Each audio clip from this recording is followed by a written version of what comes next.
আমরা কন্ট্রোল রুমটা ভিজিট করতে আসলাম আমাদের কমিশনার মহোদয়গণ সহ।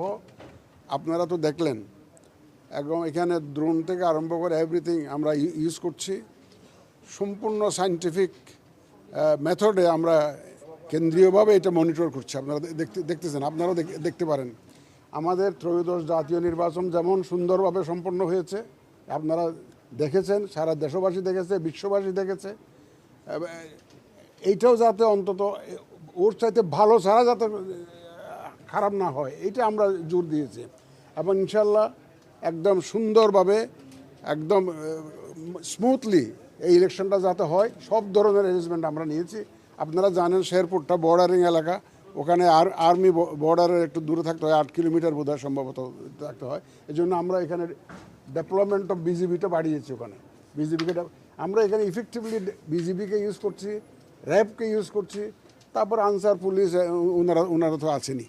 তা আল্লাহ রহমতে সকাল থেকে আমি সকাল 7:30 থেকে মনিটর করছি, কিন্তু আমার বাসায় ওই যে প্রথম রিপোর্টটা পাই 7:30টার সময় যে আমাদের যে শান্তি শৃঙ্খলাটি আছে কিনা। Then I also talk to the deputy commissioners of the 2 districts, যে আইনশৃঙ্খলা পরিস্থিতি কেমন। ওনারা যা রিপোর্ট দিয়েছেন সম্পূর্ণ স্বাভাবিক আছে, মানুষ নির্বিঘ্নে আসছে, ভোট দিচ্ছে।